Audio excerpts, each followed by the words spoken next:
Hidden in a remote forest stands a dilapidated cabin, its broken walls and leaking roof a testament to years of neglect. When James, a homeless man seeking shelter from winter's approach, discovers this abandoned sanctuary, he sees more than decay. He sees hope. Drawing on skills learned through a lifetime of hardship, he begins the painstaking work of restoration, unaware that the property belongs to Sarah Mitchell, a billionaire searching for refuge from a world that only sees her bank account. When she arrives to find her rundown cabin transformed and meets the man who expects nothing but simple conversation, two vastly different worlds collide. As their unlikely connection deepens, they must confront the question, can love bridge the gap between fortune and simplicity? Before we jump back in, tell us where you're tuning in from. And if this story touches you, make sure you're subscribed because tomorrow I've saved something extra special for you. The autumn wind whispered through the trees as James Cooper pulled his threadbare jacket tighter around his shoulders. His calloused fingers brushed against the worn leather wallet in his pocket, not for the money it held, for there was none, but for the faded photograph tucked inside its creased folds. The image showed happier times, a younger James standing proud in front of his own construction company's sign, his arm around his late wife, Marie. 20 years of honest work, shattered by a perfect storm of misfortune. First came Marie's illness, then the mounting medical bills that drained their savings. The recession dealt the final blow, forcing him to close the business he'd built from the ground up. The mortgage followed, then the car, until everything he'd worked for slipped through his fingers like sand. But James wasn't the type of man to let bitterness take root. Even now, pushing 60 with nothing but a backpack containing spare clothes, basic tools, and that precious wallet, he held his head high. The skills that had once built his business remained intact, knowledge earned through decades of transforming raw materials into homes for others. The forest path ahead wound deeper into the New England wilderness. He'd been following it for 3 days, moving away from the overcrowded shelters of Boston, seeking something he couldn't quite name. Perhaps it was dignity, or maybe just peace. The local townspeople had mentioned abandoned properties scattered throughout these woods, remnants of summer homes left to nature's devices. His boots crunched over fallen leaves as he paused to check his surroundings. The late afternoon sun filtered through the canopy, casting dappled shadows on the forest floor. A cluster of wild mushrooms caught his eye, edible ones he noted with satisfaction. Years of camping in work sites had taught him basic foraging skills that now proved invaluable. James reached down to carefully harvest the mushrooms, adding them to the small collection of wild edibles in his pack. Each one represented another meal, another day of independence. He'd learned to find satisfaction in these small victories, these moments of self-reliance that reminded him he wasn't completely powerless. The path curved sharply around a massive oak tree, and that's when he saw it. Through a break in the foliage stood a cabin, its grey wooden sides weathered by countless seasons. The roof sagged dangerously, 2 windows were broken, and the front porch listed to one side like a tired soldier. But to James's experienced eye, the foundation looked solid. The basic structure beneath all the damage held promise. He approached cautiously, years on the streets having taught him the importance of careful observation. No fresh tire tracks marked the overgrown driveway. No recent footprints disturbed the carpet of leaves. The metal mailbox at the end of the path had rusted shut, its flag frozen in an eternal upward salute to passers-by who no longer came. Standing before the cabin's weather-beaten door, James pulled out his wife's photograph once more.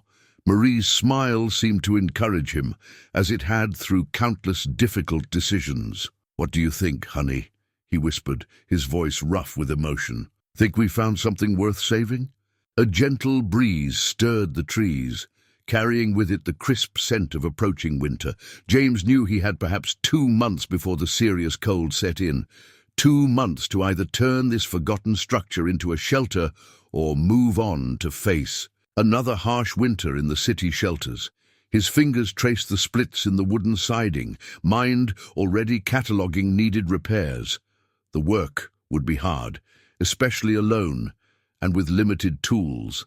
But for the first time in years, James felt something that had nothing to do with survival. He felt purpose. The cabin's door yielded with a protesting groan, decades of neglect evident in its rusted hinges.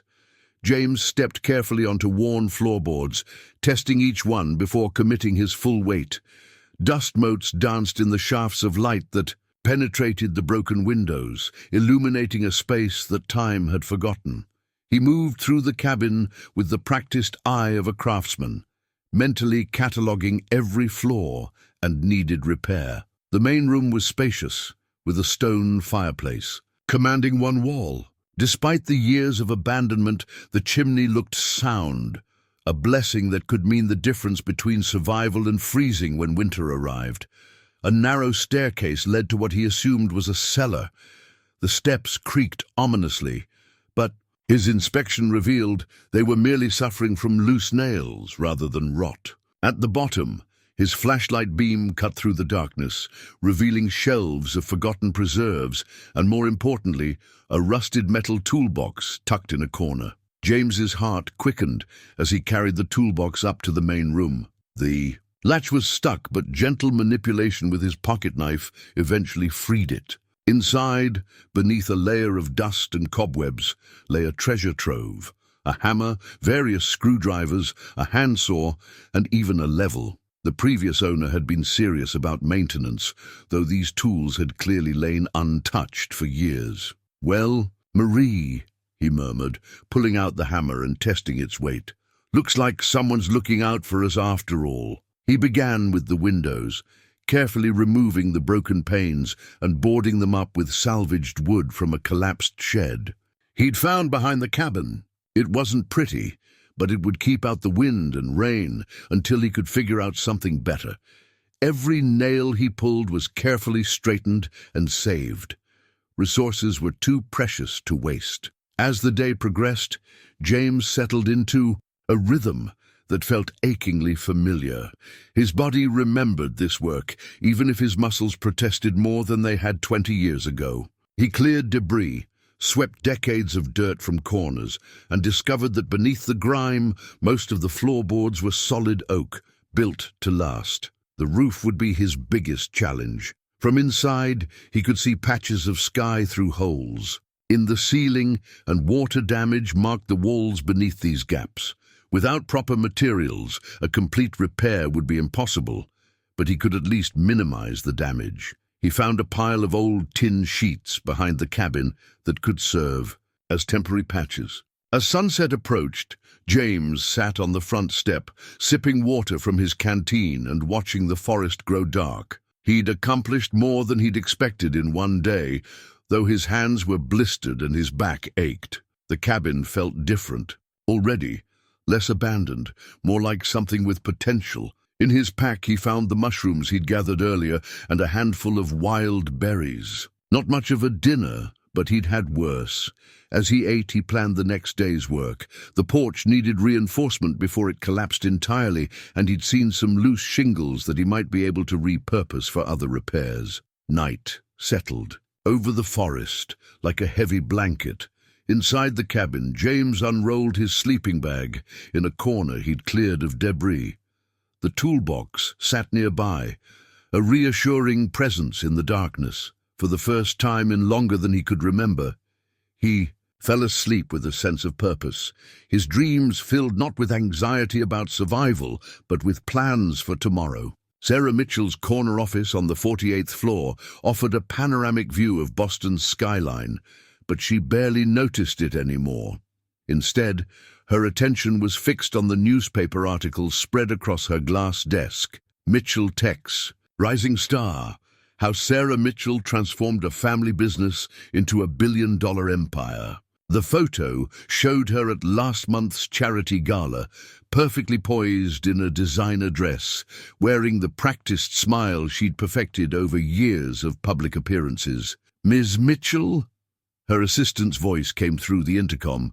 "The board members are assembled for the quarterly meeting," Sarah straightened her blazer, tucking away the article into her desk drawer. 5 years as CEO, and still the press seemed fascinated by her story, the daughter who had taken her father's modest software company and turned it into a tech giant. They loved to speculate about her net worth, her investment strategies, her designer wardrobe.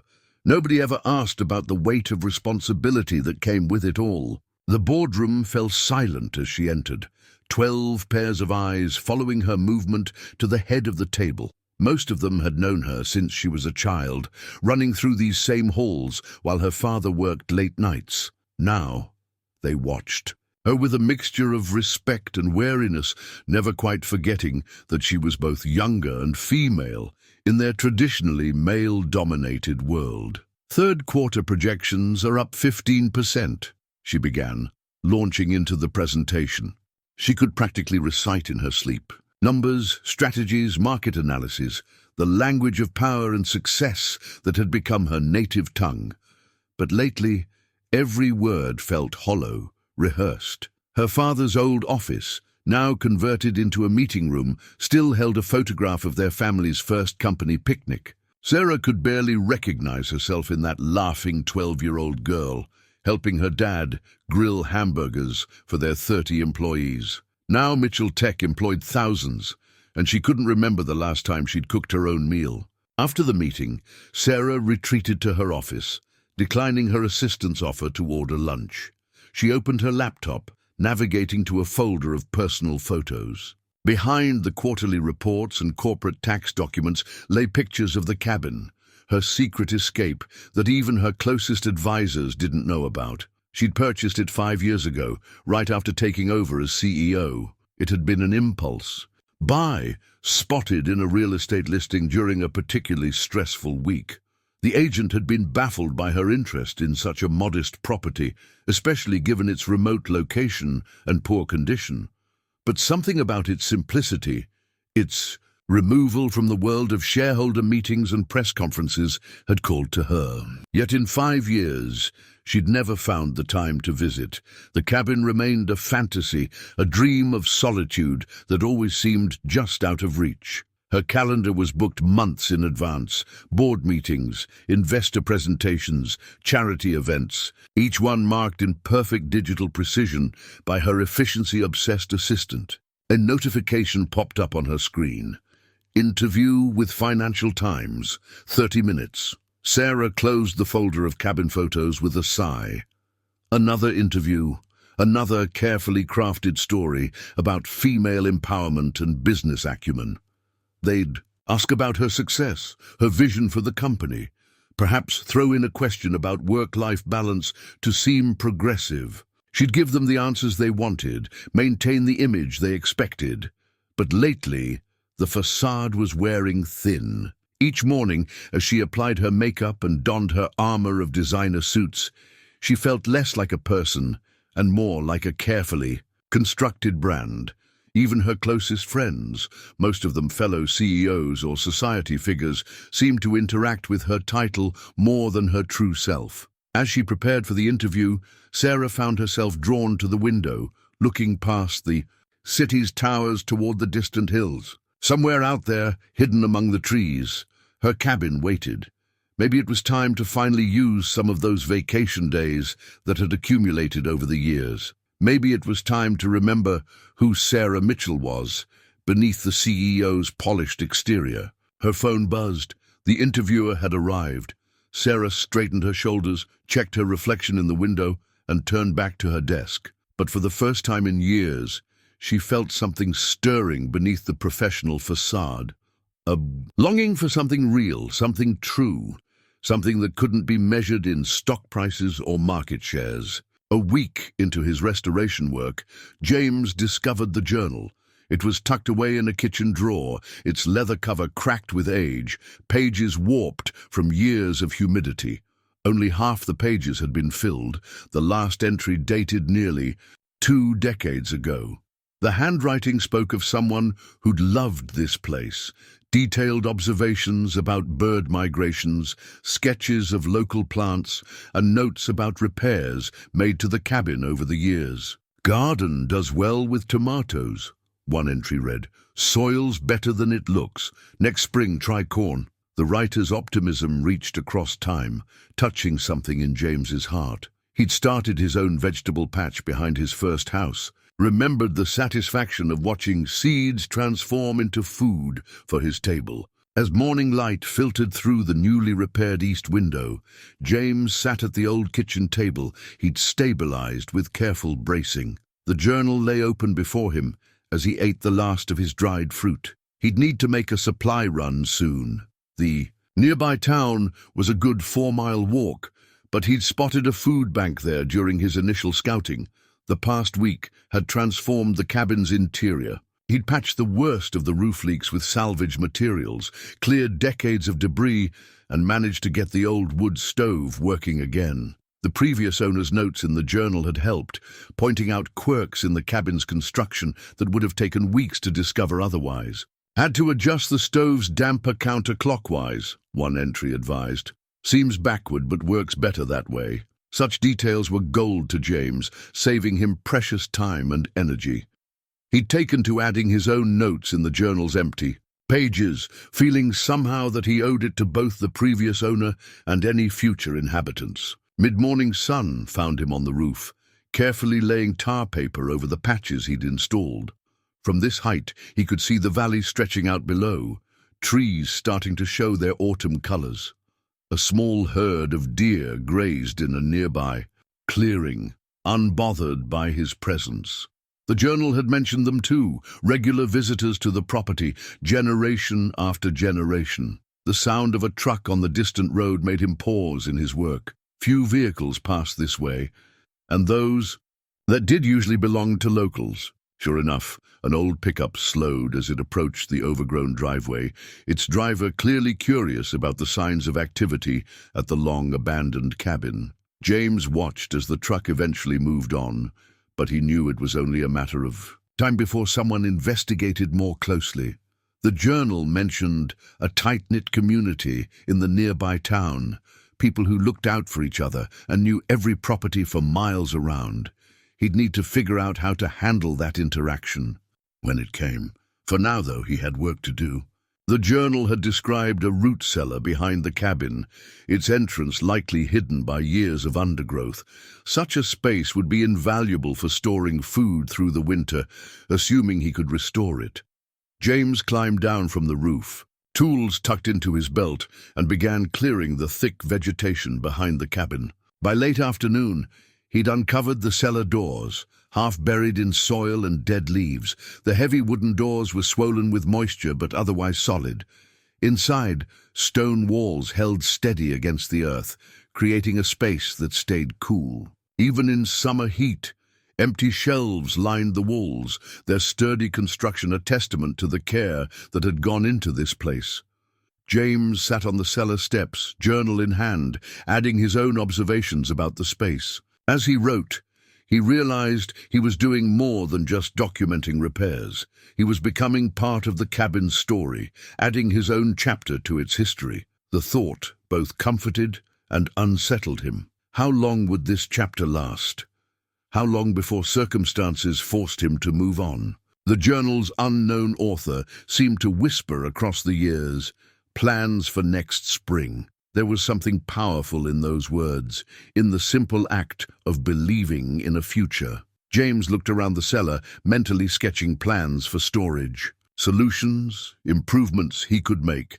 For the first time in years, he too found himself thinking about spring, about possibilities beyond mere survival. That evening, as darkness settled over the forest, James read more of the journal by candlelight. Each entry revealed someone who had found peace in this remote place, someone who understood the profound satisfaction of working with their hands.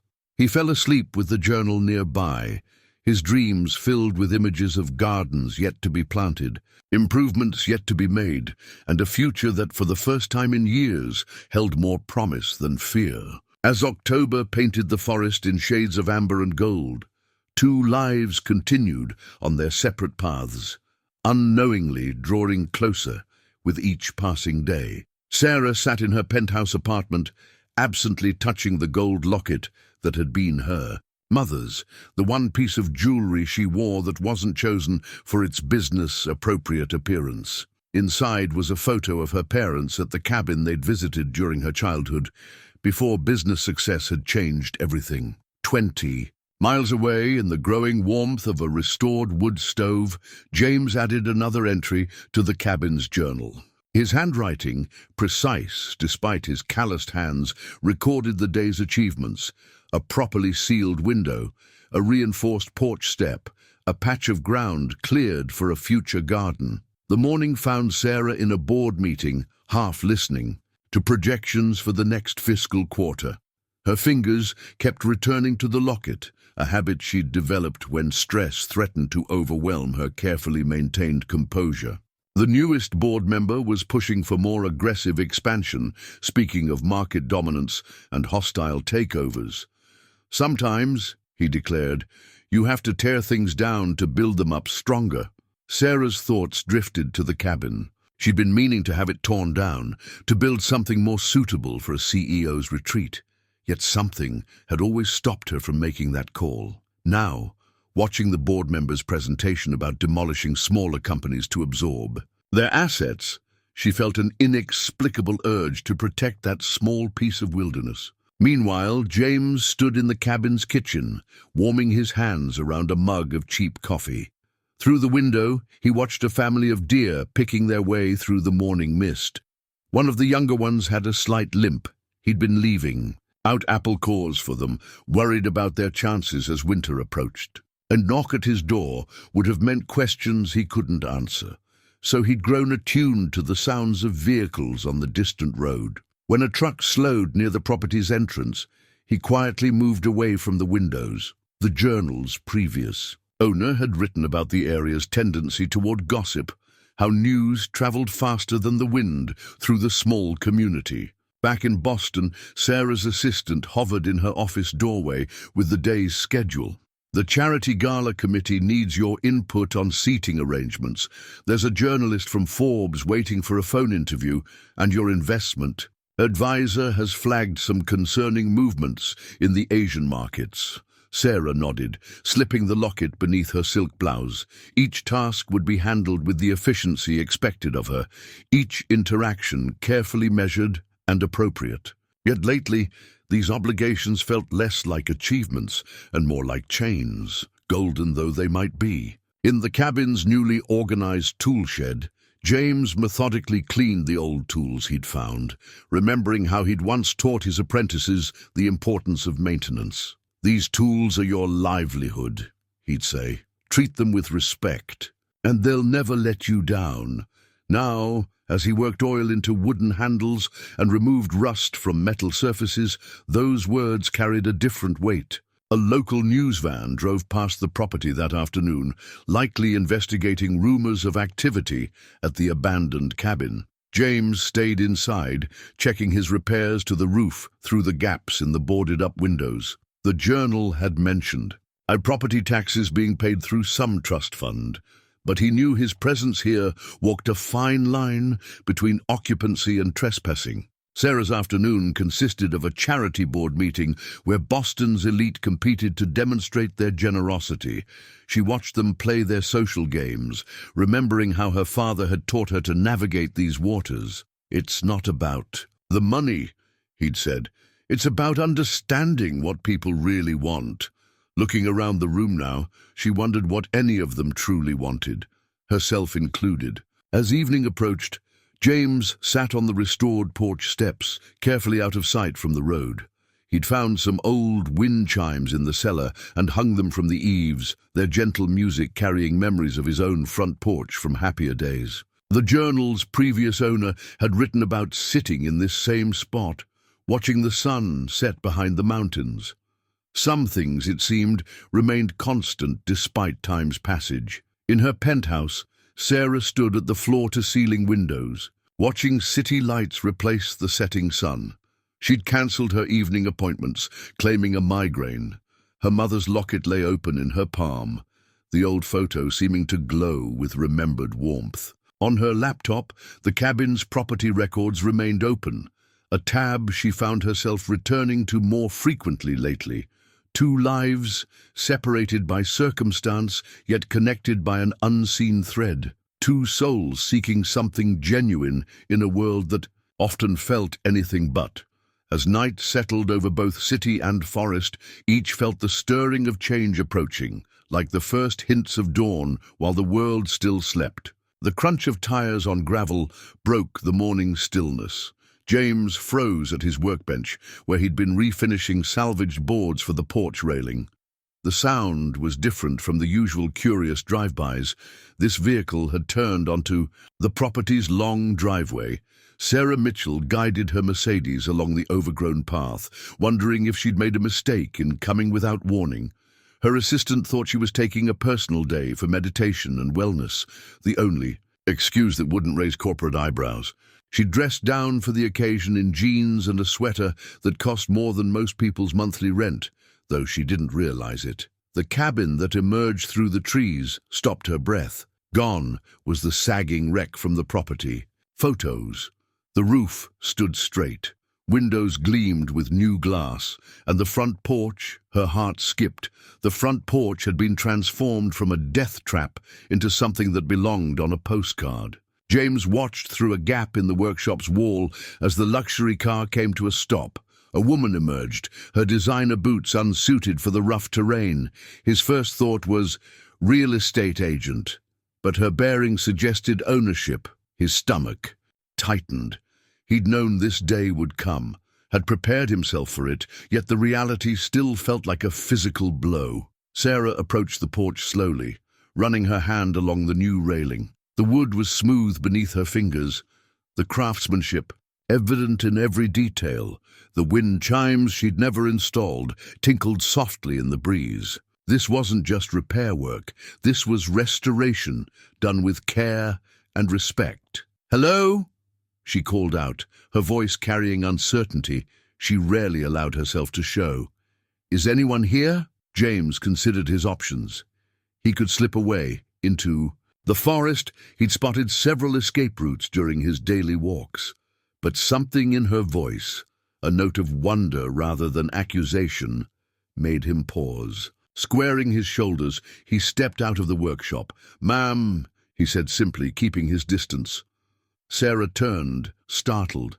Her first instinct was fear. A strange man in such an isolated location, but his posture was carefully non-threatening. His eyes direct but gentle. She noticed his worn clothes, the tools on his belt, the way he held himself with quiet dignity despite obvious wariness. "Did you do all this?" she asked, gesturing to the improvements. "Yes, ma'am. I apologize for the trespass." His voice carried the weight of experience, of someone used to taking responsibility for their actions. "I can clear out right now if you'd like." Sarah looked back at the porch, noting the careful joinery, the sealed gaps that would keep out winter drafts. "How long have you been working on it?" "About 3 weeks now."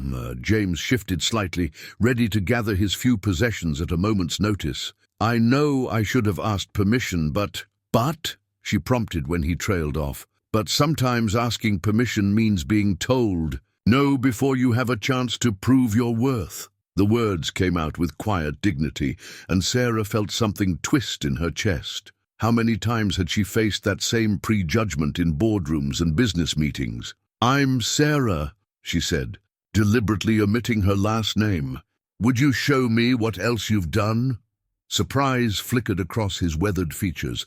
"Name's James." He hesitated, then gestured to the front door. "I've kept everything as original as possible. Just made it sound again." They entered the cabin together, an unlikely pair connected by the space between them.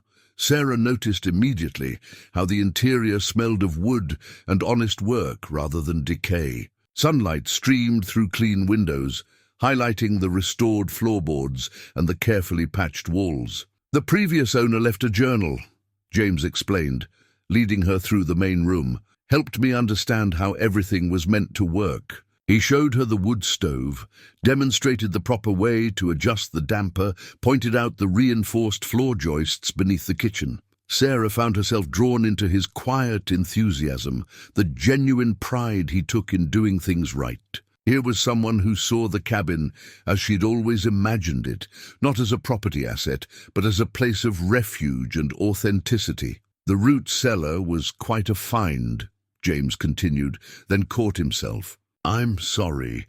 I shouldn't assume you want the full tour. No, please, Sarah said quickly. I'd like to see everything. She didn't mention that this was the longest conversation she'd had in months that didn't involve profit margins or market strategies. As James showed her the improvements he'd made to the cellar's storage system, Sarah made a decision that surprised her with its clarity. Would you be interested in a job? She asked.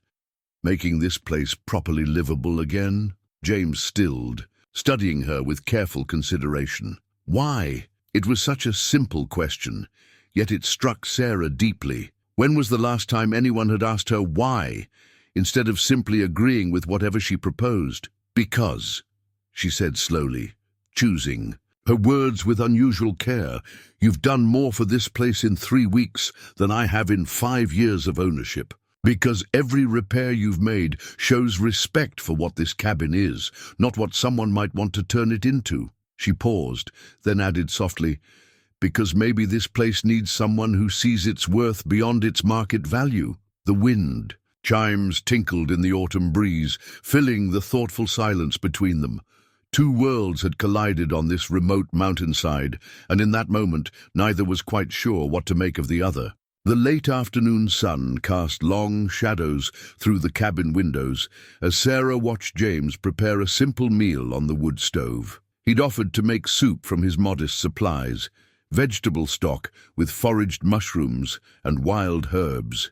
She'd never had someone cook for her who wasn't a professional chef, and the domesticity of the moment struck her as both foreign and oddly comforting. You don't have to feed me, she said, sitting at the sturdy kitchen table he'd restored. I can. Order something from town. James stirred the pot slowly, a hint of a smile touching his weathered face. Out here, sharing food means something.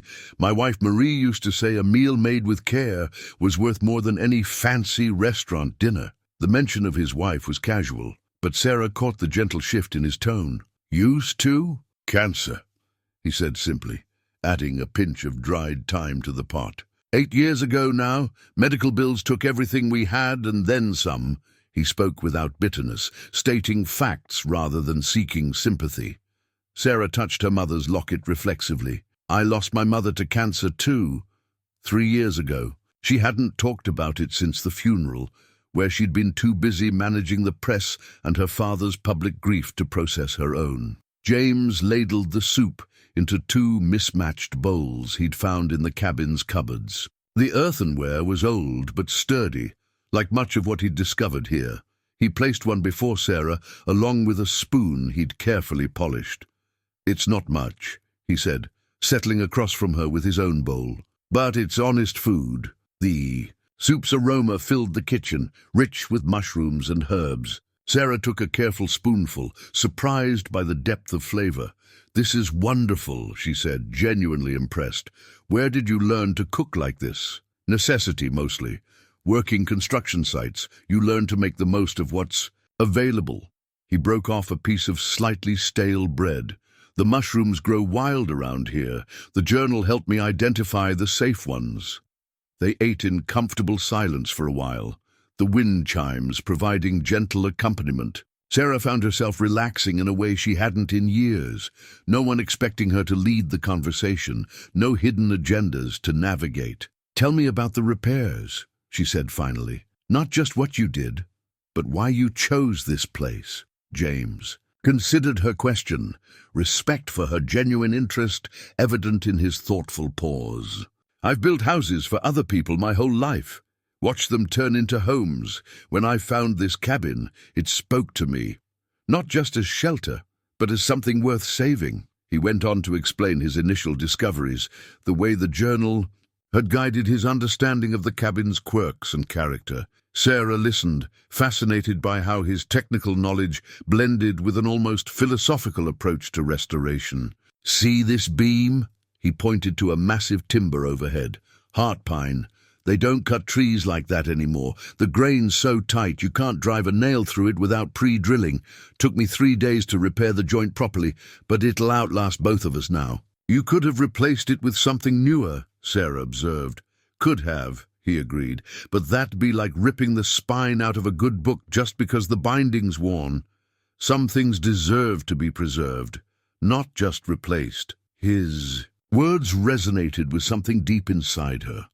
How often had she been pushed to replace rather than restore, to tear down rather than rebuild?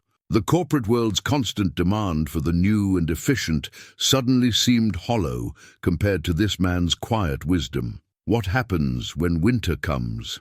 she asked, the question that had been nagging at her since she'd arrived. James met her eyes steadily. "Truth is, I hadn't thought that far ahead. Been focusing on making the place weather-tight, storing what food I can. The journal mentions heavy snows up here." "But you can't just—" Sarah stopped, realizing she wasn't sure how to finish that sentence without sounding condescending. "Stay here indefinitely?" He smiled slightly. "No, I suppose I can't. But sometimes doing the right thing means working on faith that the next step will become clear when it needs to." The soup bowls were empty now, the kitchen growing dim as sunset approached. Sarah found herself reluctant to leave, to return to her world of schedules and expectations. Here, sharing simple food with a stranger who was quickly becoming something else, she felt more herself than she had in years. "That job offer," she said carefully. "I meant it. The cabin needs more work, and you clearly understand it better than any contractor I could hire." James studied her, his expression thoughtful. "Why me? You don't know anything about me. I know you had every opportunity to strip this place of anything valuable. Instead, you restored it. That tells me more than any resume could." Outside, the first stars were becoming visible through the trees. Two people from vastly different worlds sat in the gathering darkness, the simple soup between them worth more than all the business dinners in Sarah's calendar. Over the next few weeks, the cabin became a bridge between two worlds. Sarah found herself inventing excuses to drive up from Boston, each visit stripping away another layer of her corporate armor.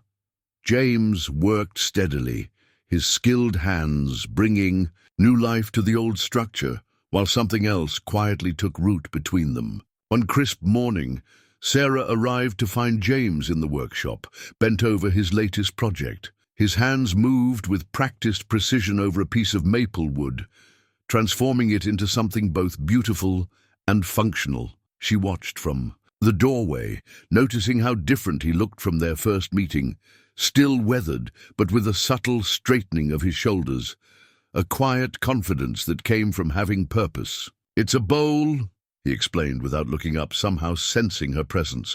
"Found this maple branch down after the last storm.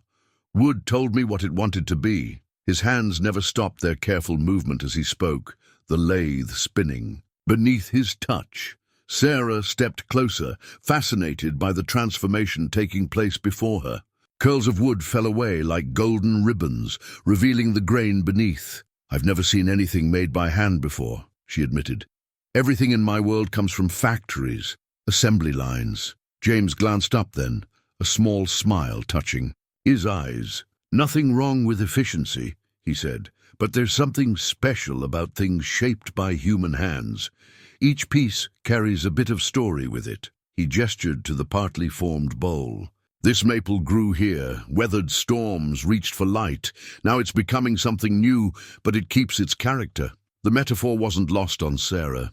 She thought of her own transformation over these autumn weeks, how each visit to the cabin felt like shedding another layer of artificial polish. She'd stopped wearing designer clothes here after the first few visits, trading them for simple jeans and sweaters that felt more honest somehow. "The repairs are coming along well," James observed, changing the subject. He'd learned to read her moods, to sense when she needed space from heavy thoughts.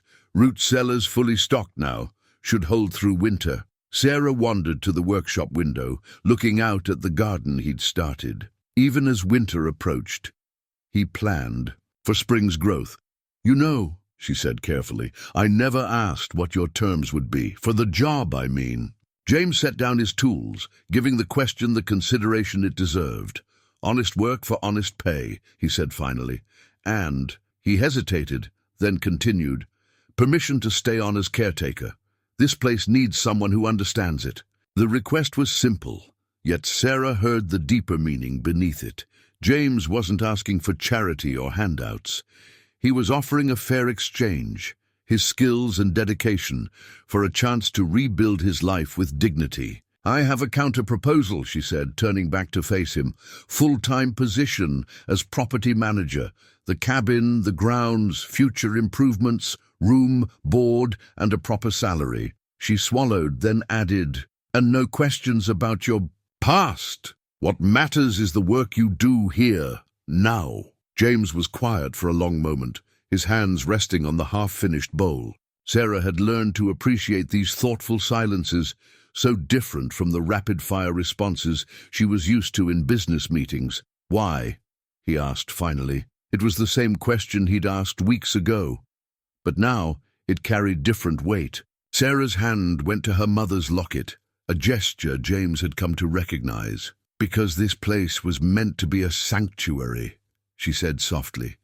"Not just for me, but for anyone who needs to remember what's real. You understand that better than anyone I've ever met." Just then, a chickadee landed on the workshop's windowsill, pecking at the selection of seeds James had begun leaving out. They both watched it, this small sign of trust from the natural world. "I'll need to go into town," James said after a while. "Get some proper paperwork sorted." His voice held no shame, only practical consideration. "Been a while since I had official employment." Sarah nodded, understanding all he wasn't saying. "I'll make some calls. Have my lawyer handle the details." She smiled slightly. "Unless you think that's too much corporate interference?" He chuckled, the sound warm in the workshop's quiet space. "Sometimes the right tools make the job easier, even if they come from different worlds." The maple bowl sat unfinished on the lathe, a testament to work in progress. Like the cabin, like their growing friendship, it held the promise of something taking shape, something genuine emerging from raw material and careful attention. Over the next few weeks, the cabin became a bridge between two worlds. Sarah found herself inventing excuses to drive up from Boston, each visit stripping away another layer of her corporate armor. James worked steadily, his skilled hands bringing new life to the old structure, while something else quietly took root between them. One crisp morning, Sarah arrived to find James in the workshop, bent over his latest project. His hands moved with practiced precision over a piece of maple wood, transforming it into something both beautiful and functional. She watched from the doorway, noticing how different he looked from their first meeting, still weathered, but with a subtle straightening of his shoulders, a quiet confidence that came from having purpose. "It's a bowl," he explained without looking up, somehow sensing her presence. "Found this maple branch down after the last storm. Wood told me what it wanted to be." His hands never stopped their careful movement as he spoke, the lathe spinning. Beneath his touch, Sarah stepped closer, fascinated by the transformation taking place before her. Curls of wood fell away like golden ribbons, revealing the grain beneath. "I've never seen anything made by hand before," she admitted. "Everything in my world comes from factories, assembly lines." James glanced up then, a small smile touching his eyes. "Nothing wrong with efficiency," he said, "but there's something special about things shaped by human hands.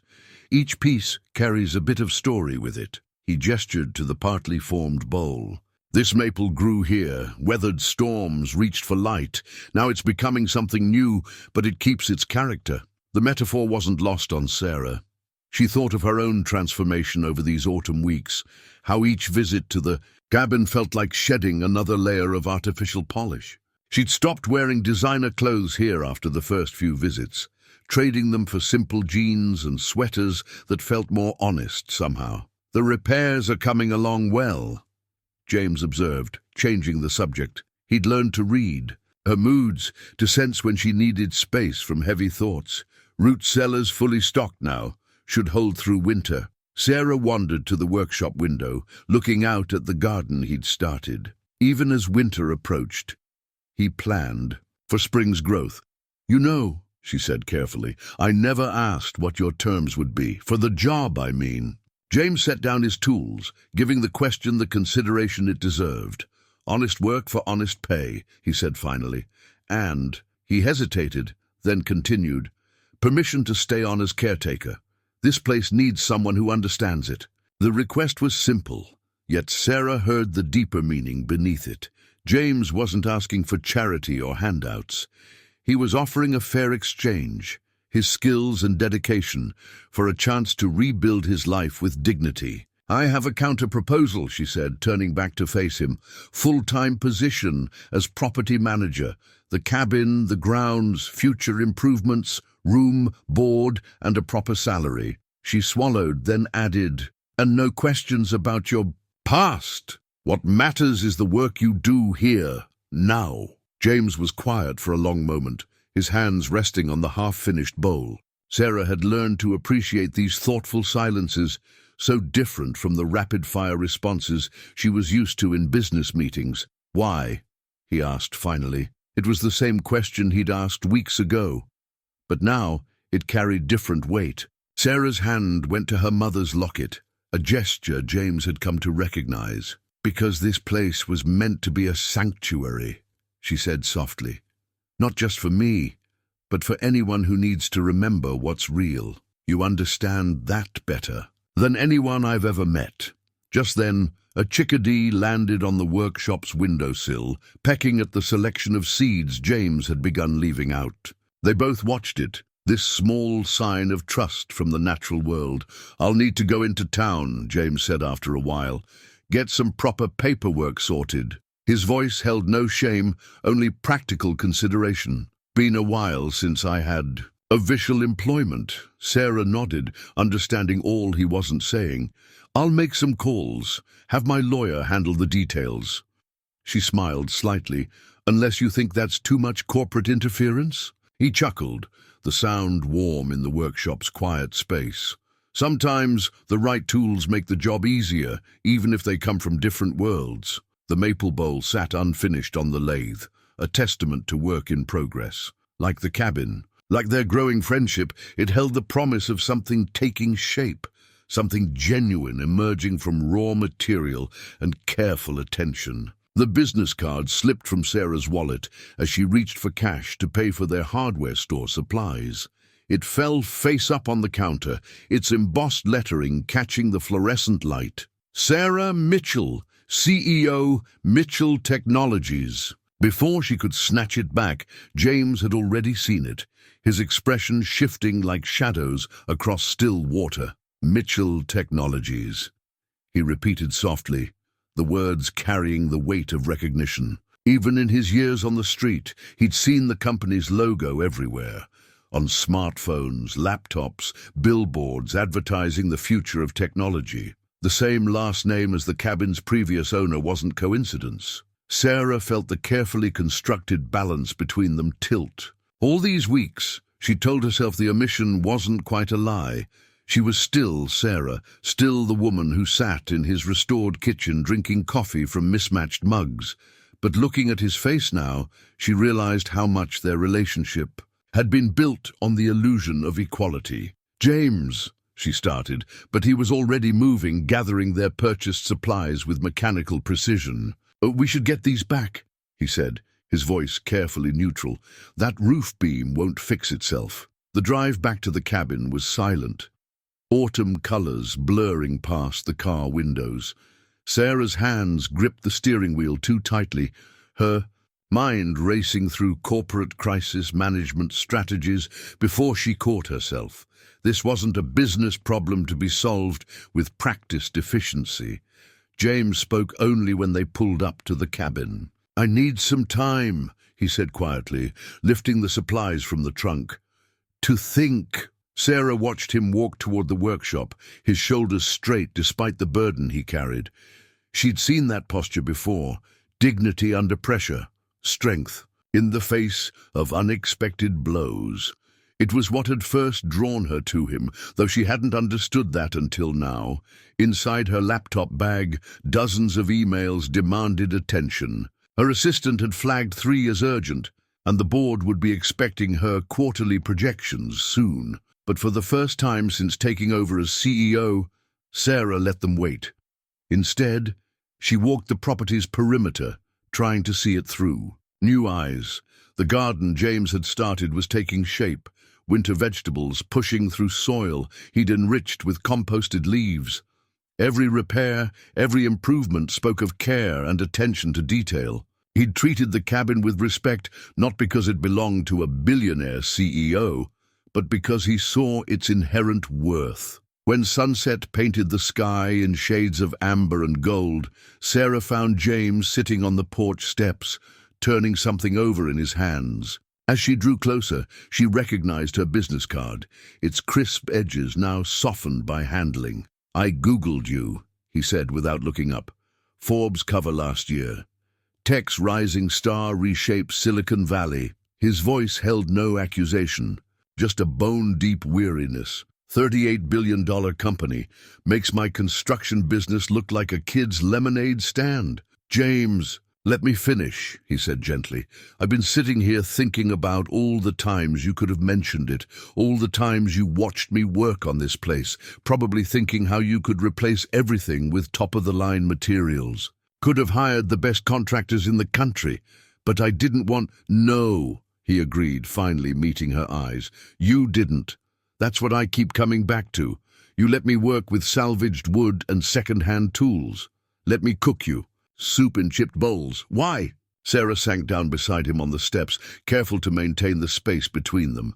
"Because you saw what this place could be without knowing its market value. Because every repair you made honored what was here before." She touched her mother's locket. "Because for the first time since Mom died, I found someone who valued things the way she did." James was quiet for a long moment, watching the last light fade from the sky. When he spoke again, his voice was thoughtful. "You know what the hardest part of being homeless was? Not the cold, not the hunger. It was becoming invisible. People look right through you like you're part of the background." He turned the business card over one more time before holding it out to her. "These past weeks, you saw me. Really saw me. Was that real, at least?" Sarah took the card, crumpling it in her fist. "The only time I feel real is here, with you. In my world, I'm not much different from those smartphones we make. A product to be marketed, a brand to be managed." She laughed softly, without humor. "The press calls me tech's rising star, but you're the only person who's asked me what I actually want." A whip-poor-will called in the gathering darkness, its lonely song echoing through the trees. James stood slowly, his knees cracking from sitting too long. "I should go," he said. "The truth's out now, time to face reality." "This is reality," Sarah said, rising to stand beside him. "Everything else, the corporate games, the power plays, the endless acquisitions, that's the illusion. Please," her voice caught, "don't let my name change what we've built here." James looked at the cabin, at all the work they'd done together. In the dark, it glowed with warmth from the repaired windows, looking exactly as he'd imagined it could. "I need time," he said again, but softer now, "to figure out if I'm still the man who can see what things are worth, or if I've just been fooling myself." He gathered his few possessions quickly, efficiently. Sarah watched from the porch as he walked down the drive, his figure growing smaller, until the darkness swallowed him completely. She stood there long after he'd gone, holding her crumpled business card and wondering how something as insubstantial as a name could tear down walls stronger than any he'd rebuilt. The town's overnight shelter felt like a step backward, though James knew it was a far cry from his darkest days. He sat on the narrow cot, filling out job application forms with painstaking care. His work at the cabin had restored more than just his strength. It had given him back his sense of professional pride. Still, explaining the gaps in his employment history remained a delicate task. "Previous position," he murmured, pen hovering over the line. How to describe his work at the cabin: property restoration specialist, unauthorized caretaker. The truth was more complicated than any form could capture. Across the room, the shelter's TV droned quietly, showing a tech conference where industry leaders discussed the future of digital innovation.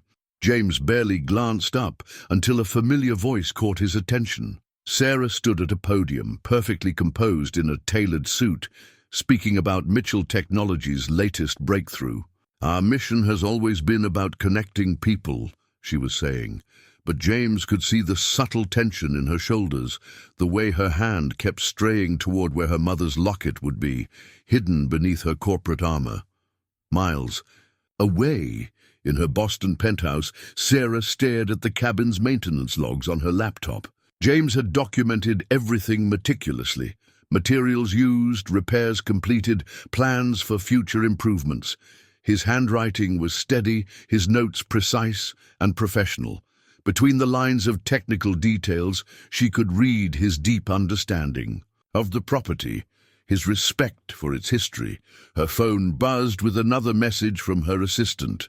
The board was concerned about her recent absences, her distraction during meetings. How could she explain that the only time she felt truly focused was when discussing roof repairs and garden planning with a man who'd seen through all her carefully constructed facades? "Ms. Mitchell," her assistant's voice came through the intercom. "The investment team is waiting for your decision on the Silicon Valley acquisition." Sarah closed the maintenance logs with a heavy heart. "Tell them I need to review the environmental impact reports again."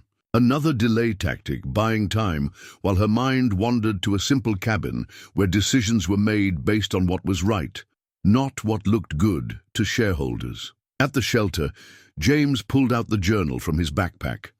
Not the cabin's renovation journal, but a new one he'd started. Its pages held sketches of improvements he'd planned but hadn't completed.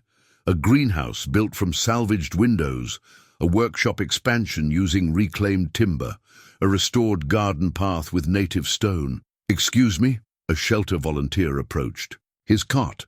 "There's a contractor looking to hire experienced workers. Interested?" James looked down at his half-completed application forms.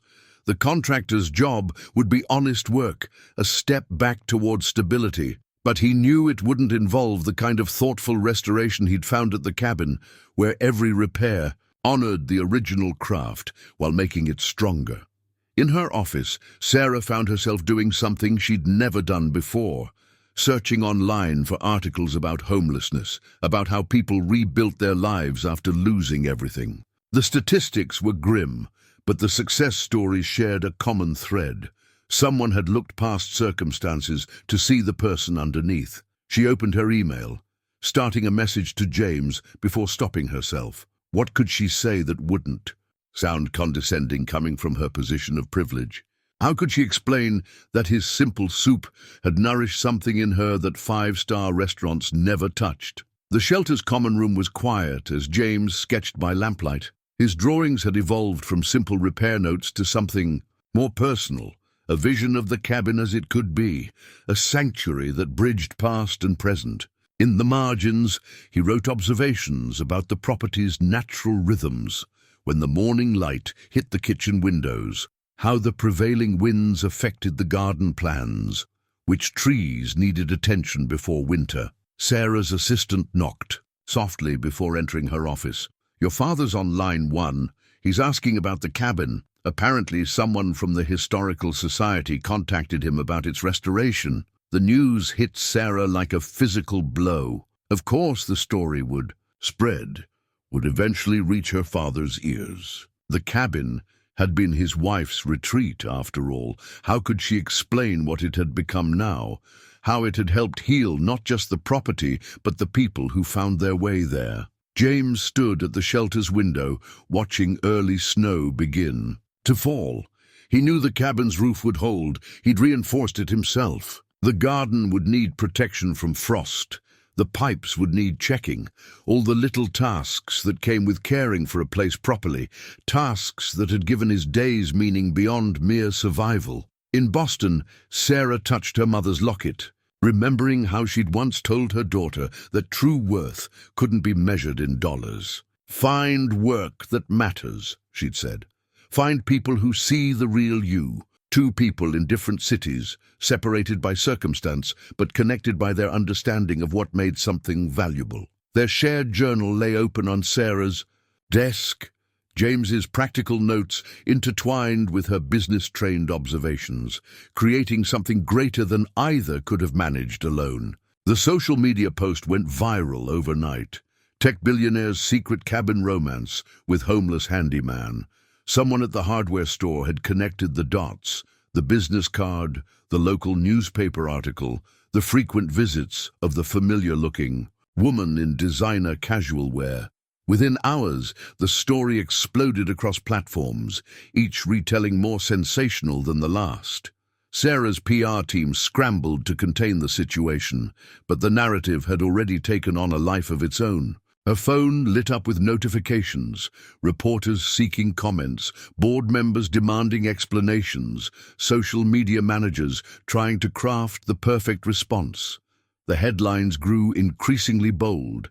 Mitchell Technologies, CEO's hidden mountain. Life to billionaire heiress falls for homeless hero.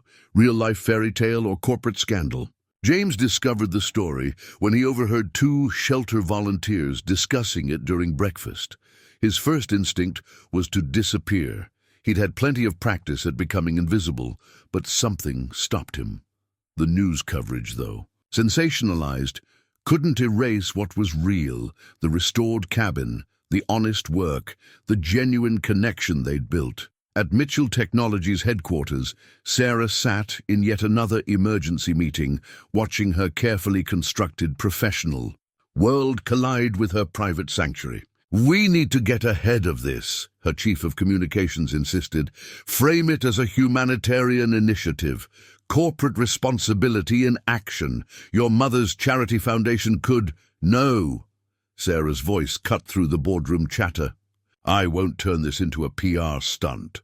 Ms. Mitchell, another executive, leaned forward. "The market is already reacting. Our stock dropped 3 points this morning.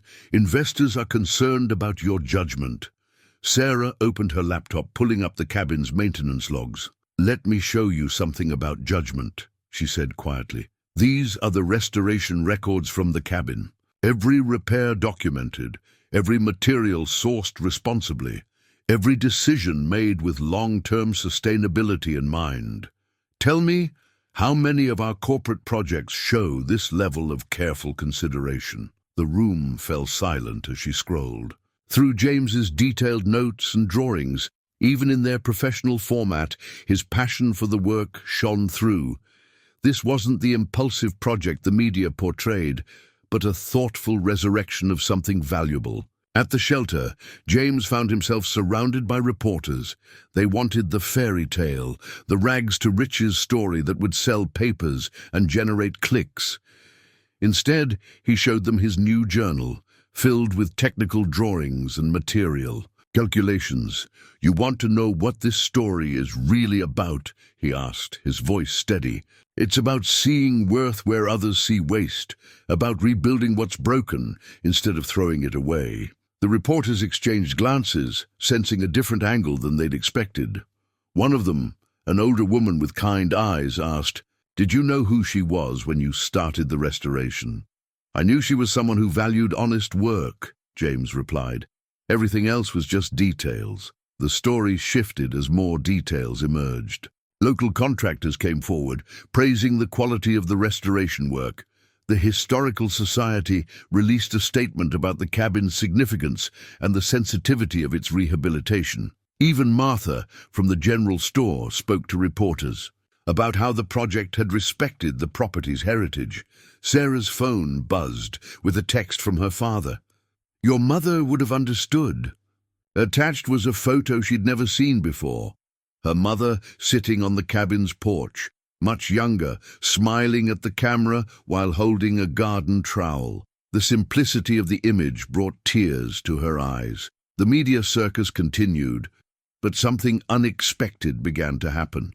Between the sensational headlines, a different narrative emerged. People shared stories of their own restoration projects, of finding purpose in rebuilding what others had abandoned. The cabin became a symbol of something larger, a counterpoint to the disposable nature of modern life. James watched it unfold from the shelter's common room, declining interviews but continuing to work on his plans. The greenhouse design was nearly complete, incorporating salvaged materials in ways that honored both function and history. He knew Sarah would understand his vision, even if their worlds had been forced apart. In her office, Sarah made a decision. She called her assistant. "Cancel my appointments for the next week," she paused, touching her mother's locket, "and contact the Historical Society. It's time to tell the real story, not about a billionaire and a homeless man, but about how genuine value isn't always measured in dollars." The media storm raged on, but at its heart lay a truth no headline could capture. Two people had found authenticity in an old cabin, had rebuilt more than just walls and windows. The question wasn't whether their different worlds could coexist, but whether the world was ready to understand what they'd discovered about true worth. The architectural plans lay spread across the cabin's kitchen table, weighted down by mugs of steaming coffee. Sarah had brought them up from Boston, professional drawings that incorporated James's original sketches, blending modern sustainability with traditional craftsmanship. It had taken 3 weeks to arrange this meeting, to find a way past the media circus and their own hesitations. "The greenhouse design," Sarah said, pointing to the detailed renderings. "We kept everything from your plans. The salvaged windows, the stone foundation, even the way you wanted to angle it to catch the morning light." James studied the drawings with a craftsman's eye. His rough sketches had been transformed into precise technical documents, but the soul of his vision remained intact. "You didn't change it," he said quietly, surprise evident in his voice. "Why would I?" Sarah's response was equally soft. "You understood what this place needed better than any architect could." She pulled out another set of plans. "But I did have them add something. Look." The new drawing showed an expanded workshop space, designed to serve as both a functioning woodshop and a teaching area. The plans incorporated large windows, workbenches, and space for small groups to gather. "A restoration school?" James looked up, questioning. Sarah nodded, her fingers unconsciously finding her mother's locket. "The Historical Society's been flooded with calls since the story broke. People want to learn traditional building techniques, how to restore old properties properly." She hesitated. "They need someone who understands both the technical skills and the importance of preserving history." James ran his hand over the plans, feeling the texture of the paper beneath his fingers. Since the media storm had forced them apart, he'd taken a job with a local contractor, earning honest wages, but missing the deeper satisfaction he'd found at the cabin. "You're offering me a teaching position. I'm offering you a partnership," Sarah corrected. "The cabin would be the school's first project, a living example of proper restoration techniques. Students would learn by doing, helping to complete the work you started." Outside, early winter snow dusted the mountain slopes. The cabin stood warm and solid around them, every repair James had made holding strong against the cold. Through the window, they could see the garden he'd started, now properly winterized, waiting for spring. "It won't be easy," he said finally. "The media attention, the questions about our relationship, your board's concerns. Nothing worthwhile ever is." Sarah smiled slightly. "You taught me that, watching you repair this place piece by piece." She pulled out one final document, a deed to the property, newly drawn up to create a trust. The cabin and its grounds would be preserved for educational purposes, protected from future development. "We both know this place is more than just a building," she said. "It's a chance to show people that some things are worth saving, worth rebuilding." James thought of his early days at the cabin, how restoring its broken pieces had helped restore his own sense of purpose. "The students," he said slowly, "they'll need to understand it's not just about the techniques. It's about seeing the value in things others might discard." Like seeing the CEO beneath the corporate facade? Sarah's question held a hint of vulnerability. Or the craftsman beneath the circumstances? Their eyes met across the table, understanding flowing between them. The past weeks of separation had clarified something. Their connection wasn't despite their differences, but because of how those differences had allowed each to see the other clearly. James reached for the plans again, this time with purpose. "The workshop needs a few adjustments," he said, pulling out a pencil. "If we're teaching traditional techniques, the layout should reflect the natural workflow." Sarah watched as he began sketching modifications, his confident strokes showing. Years of practical experience. This was what had drawn her to him, not just his skill, but his deep understanding of how things worked, how they could be made better while honoring their original purpose. As the afternoon light faded, they continued working on the plans together. Sarah's business acumen merged with James's practical knowledge, creating something neither could have achieved alone. The cabin wrapped them in its warmth, witness to another kind of restoration taking place, the careful rebuilding of trust between two people who had found in each other something genuine and worth preserving. The board meeting minutes lay stark on Sarah's desk, their formal language barely masking the underlying controversy. Concerns raised regarding CEO's judgment and commitment to corporate priorities. Discussion of potential impact on shareholder. Confidence. Motion to review leadership structure. Outside her office windows, Boston's financial district sparkled in the winter sunshine, a world of glass and steel that seemed increasingly distant from the authentic life she'd discovered. At the cabin, her tablet chimed with another message from the PR team, suggesting yet another strategy to reshape the narrative. "Ms. Mitchell," her assistant's voice carried unusual hesitation. "The majority shareholders are requesting an emergency meeting. They're bringing in your father." Thomas Mitchell's return from semi-retirement sent ripples through the corporate offices. Sarah watched from her window as his familiar town car pulled up to the building. She hadn't seen him since the media storm began, since the story of the cabin and James had broken. Their few phone conversations had been brief, carefully avoiding the subject that now dominated business news. "Sarah," her father's voice was gentle as he entered her office, dismissing her assistant with a nod. He looked older than she remembered, more vulnerable somehow. "The board tells me you've been distracted." "I've been focused," she corrected, turning to face him, "just not on what they think I should be." Thomas crossed to her desk, picking up the board meeting minutes. His eyes scanned the carefully worded criticism, the veiled threats. They're worried about the company's image, a CEO who spends her time renovating cabins with, he paused, choosing his words carefully, unconventional partners. "What would Mom think?" Sarah asked quietly, touching her locket. "About what the company's become, about how we measure success." Her father's expression softened.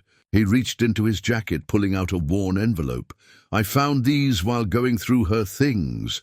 Never had the heart to look at them before." Inside were photographs from the cabin's early days. Sarah's mother knelt in the garden, laughing as she taught a young Sarah to plant tomatoes. Another showed her father, sleeves rolled up, helping repair the porch steps. They looked happy, genuine, unburdened by the corporate empire that would later consume their lives. "The board's waiting," Thomas said finally. "They want assurances. That you'll refocus on business priorities, that you'll distance yourself from recent developments." Sarah stood, gathering the restoration school proposals she'd prepared. "Then let's not keep them waiting." The boardroom fell silent as she entered with her father. Faces that had once shown only deference now held challenge, judgment. Sarah took her place at the head of the table, spreading out her documents with deliberate care. "You've all seen the headlines," she began. "Read the speculation about my judgment, my priorities. Now let me show you something else." She started her presentation, displaying images of the cabin's transformation. "This is what sustainable growth looks like. This is what happens when we value quality over quick profits, authenticity over market trends."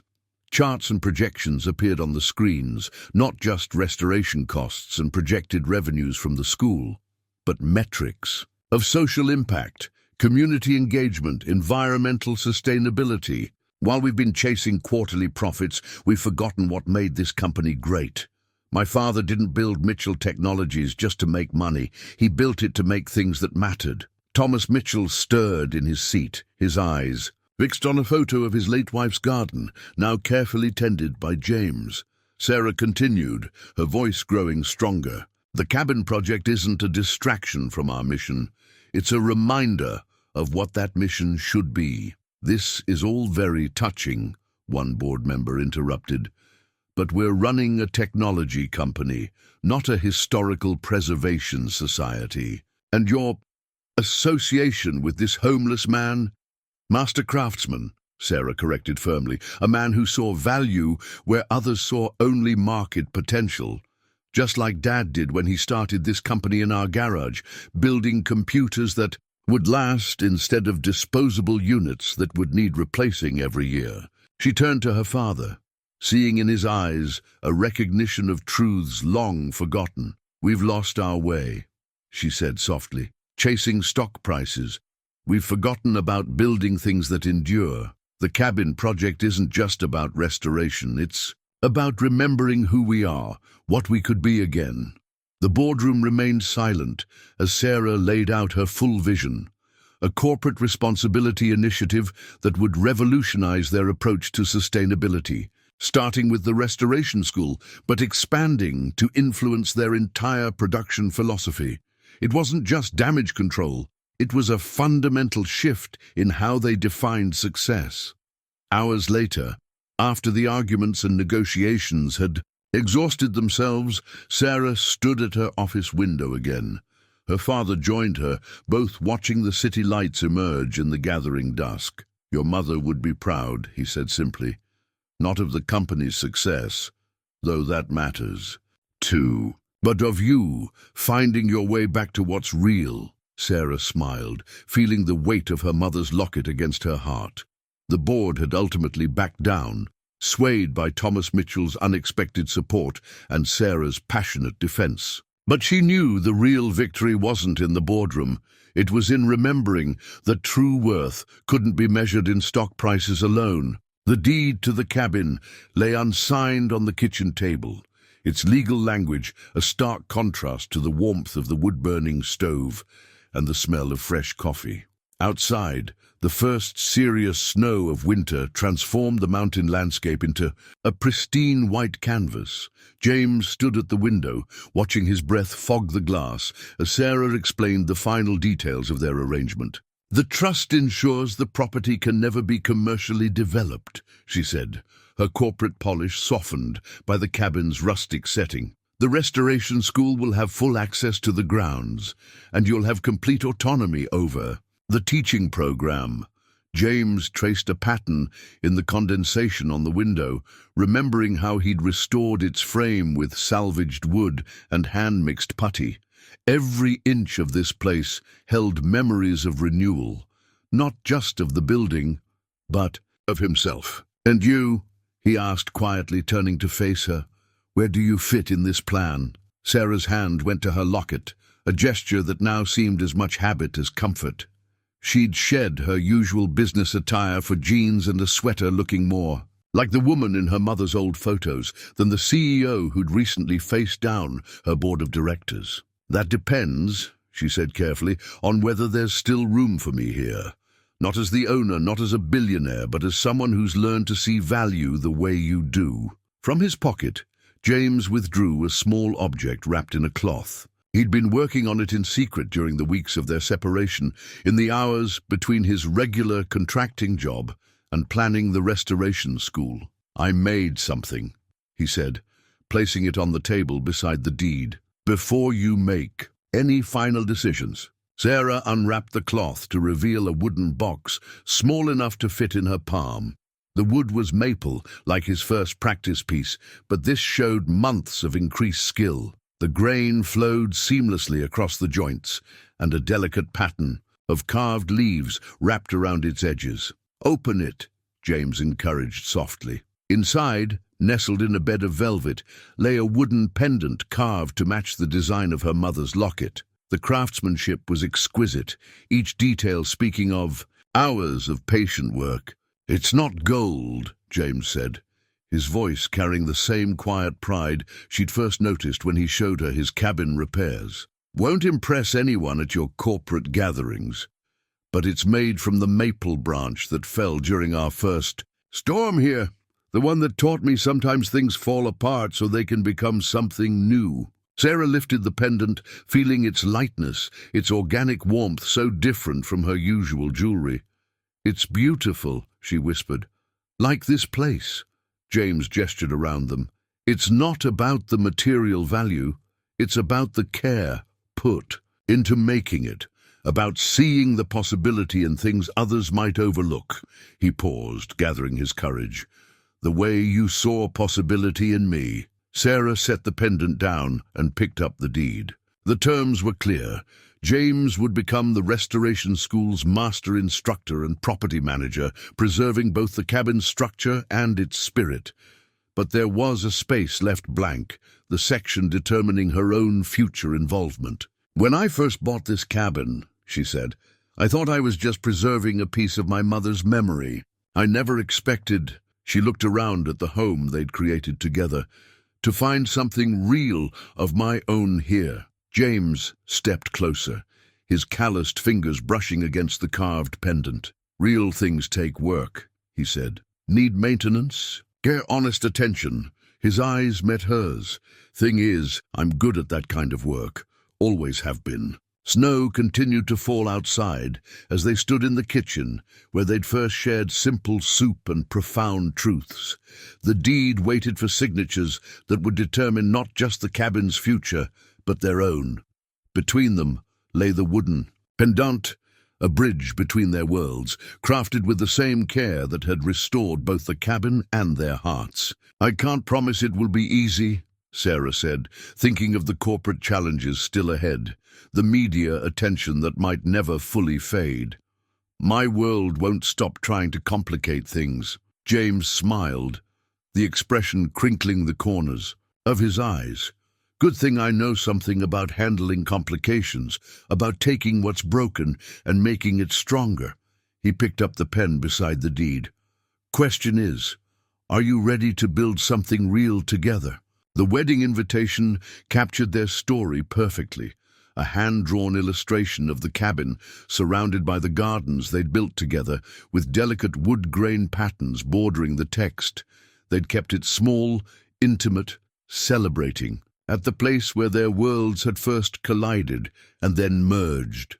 Martha from the general store cried during the ceremony, held on the restored front porch where James had once contemplated his uncertain future.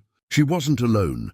Many of the town's residents who'd watched their story unfold found themselves wiping away tears as Sarah, wearing her mother's locket alongside James's wooden pendant, exchanged vows with the man who'd taught her the true meaning of value. The restoration school had opened 2 months earlier, its first class of students already making progress on renovating a 19th century barn down the road. James moved among them now during the reception, discussing techniques and sharing the wisdom he'd gained through years of honest work. His students included both young apprentices and experienced contractors looking to learn traditional methods, all of them drawn by the authenticity they'd discovered was still possible in a disposable world. Sarah's father stood chatting with local craftsmen, his corporate demeanor softened by genuine interest in their traditional techniques. Mitchell Technologies had launched a new initiative under Sarah's leadership, a commitment to sustainable manufacturing and repairable design that was already changing how the industry thought about planned obsolescence. "Did you ever imagine this?"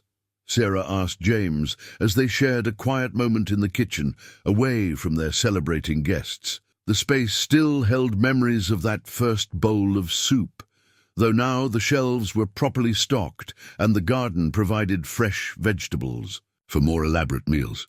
James smiled, running his hand along the counter he'd restored. "Not in detail," he admitted, "but I knew something real was happening here, could feel it in every repair, every choice we made." Through the window they could see their guests, mingling on the grounds, corporate executives talking with local builders, society figures learning about traditional crafts from James's students. The boundaries between their worlds had blurred, creating something new and stronger.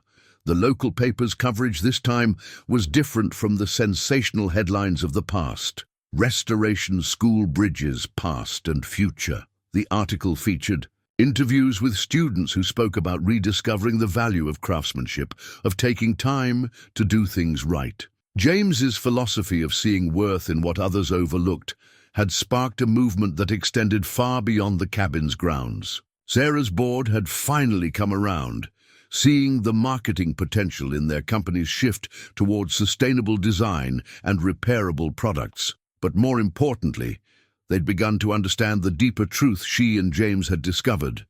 That lasting value came from building things meant to endure.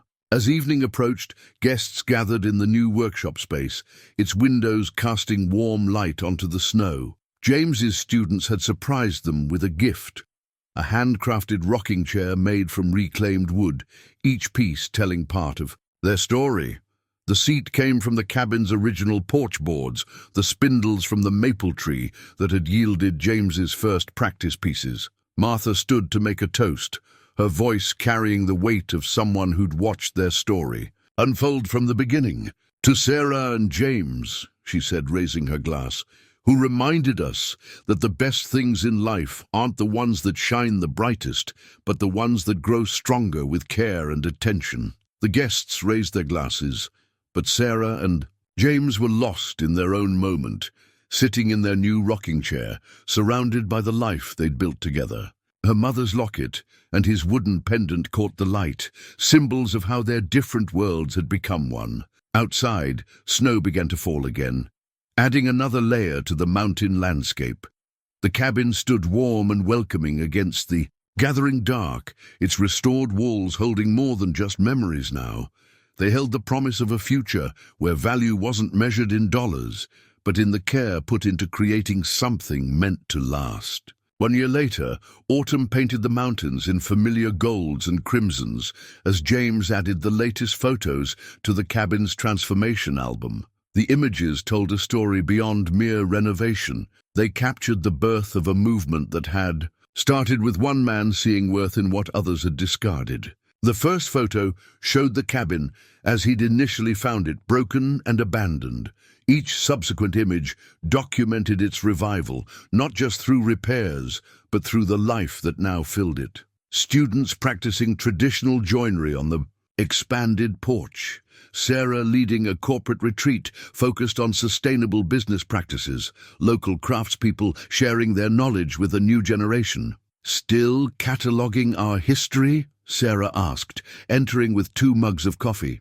She'd just returned from a board meeting where Mitchell Technologies had announced its most successful quarter yet, driven by their new line of repairable, sustainable devices.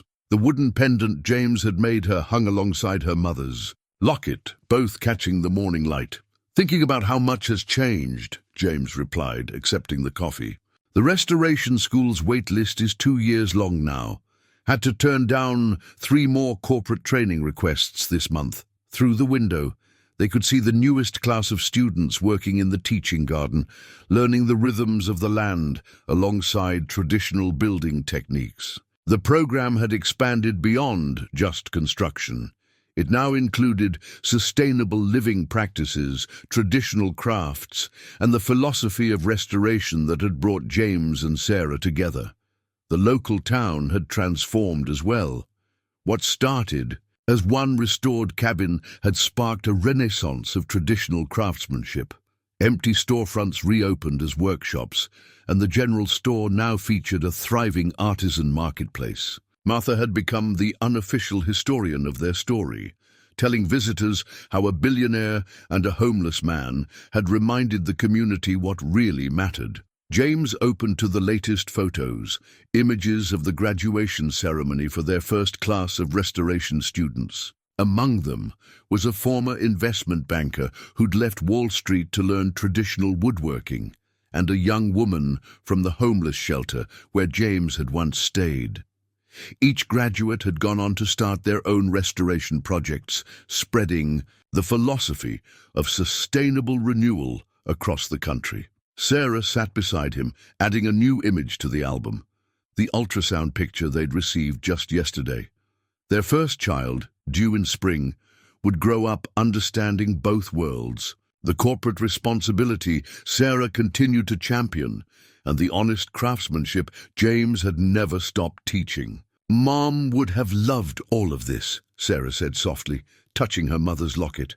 "The garden, the school, the way we've brought people together." James nodded, remembering the journal that had first taught him the cabin's rhythms. "We're just continuing what she started, seeing the value in this place, making it a home for more than just ourselves." The afternoon sun warmed the kitchen as they reviewed more photos. The homeless shelter where James had stayed was now partnering with the restoration school, offering scholarships and apprenticeships. Mitchell Technologies had created a foundation to support similar programs nationwide, proving that corporate success and social responsibility could coexist.